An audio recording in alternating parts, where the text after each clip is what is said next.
Hi everybody, it's Jill Blanchett with Green Thumb Stampers. I'm here for my second card, and this one doesn't going to have a lot of assembly going on because this is the kit.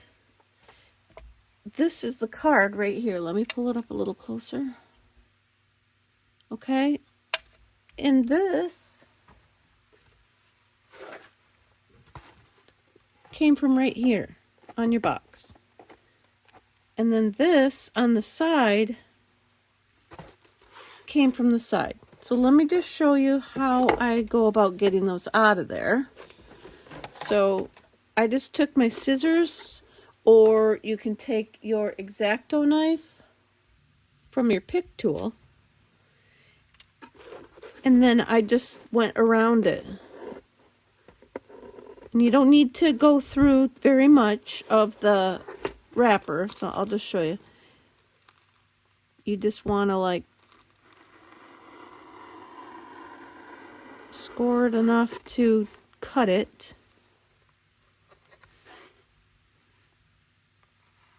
You don't have to cut through the whole box, because you don't really need all of the cardboard from underneath. And then go ahead and just give it a little like pick. Get it started. And then start to peel it up. And then just be careful that you don't pull too fast, or you could end up tearing too much of the paper part off. And so now you've got a really neat, shiny, thicker vinyl kind of looking piece of paper that you can use along the sides. So I've gone ahead and used an 11 by 4 1/4 inch piece of Berry Bursts. I've got a 5 1/4 by 4 inch Granny Apple Green, and then I have a piece left over from what I cut off on the box, and it is about 1 inch wide. So let me show you something else that I had go on yesterday. Let's go ahead and glue this down. So if you use like mono tape adhesive, you won't see this same issue that we may see today with my liquid glue. But let me put this down. And yesterday, some of my cards got changed up as I was making them, because the glue, let's see if it's going to do it. The glue appeared to try and soak through this green paper onto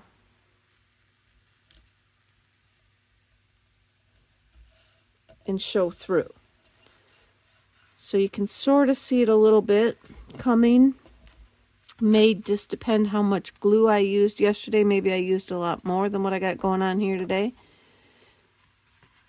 But if you look real close, you could start to see the glue show through the card. I'm still getting used to my camera, where my camera is at with this new app that I'm using. It switches around on me. Or when I put my phone in, I switch it around. It doesn't switch. I switch it around. But you can, like I said, see a little bit of that shine showing through this paper.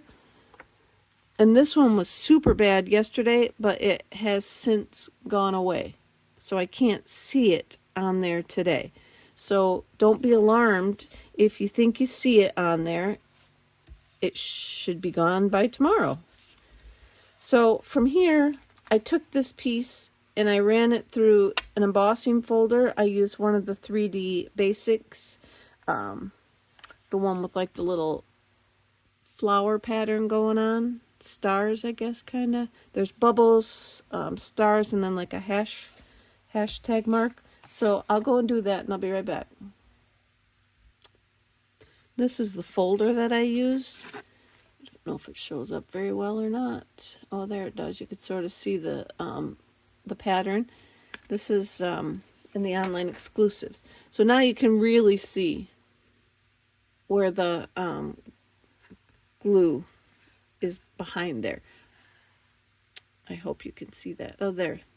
Now that my camera. I'm struggling today, you guys, with the way the camera setup that I'm using. I should just stick to my old one, but sometimes I like to go over by my window, and today's that day, so my camera stand is right in my chest, right in front of me. So I'm straddling around it and stuff, but I know, you don't care. Show the card, Jill. So this glue, like I said, will dry.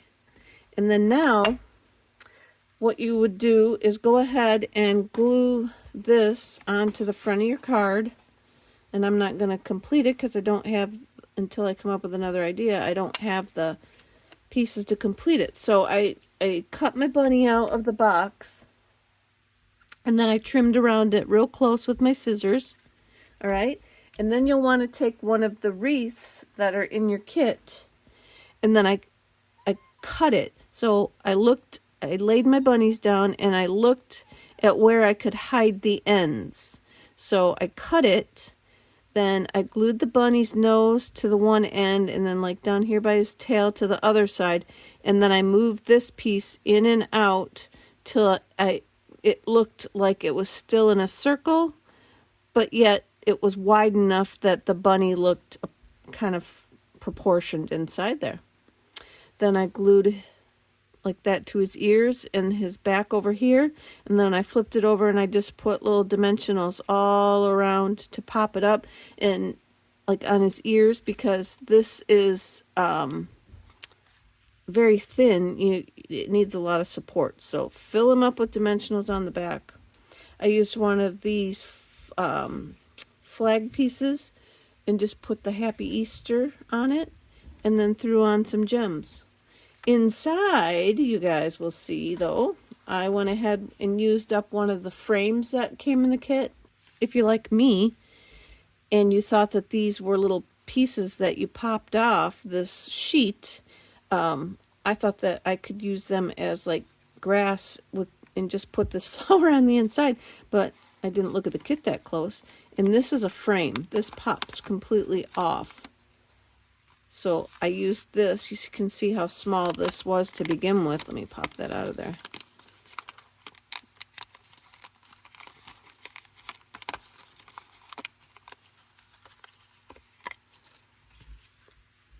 You can see how small that was. So, like I said, I cut it, then I glued like here under his nose and under like his tail, and then this piece I just pulled out.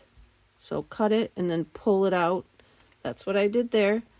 And then, like I say, the inside are just these other two pieces. I put my white piece on the inside, my basic white, and then I popped this all out and put the frame. So this all comes off of here. A couple little extra pieces stuck in the corners. And then I laid it down. I glued it flat. And then I used the flower that's in the center, and I popped it up there.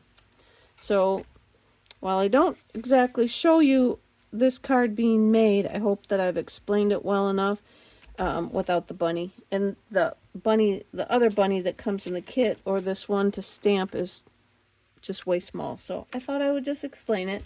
So I hope that that helped. I hope that you don't mind chopping up your box. I know sometimes they're so cute, but I like to use pieces of them where I can, and I thought that that bunny was just awesome for that. So thanks for watching. I'll be back again with card number 3.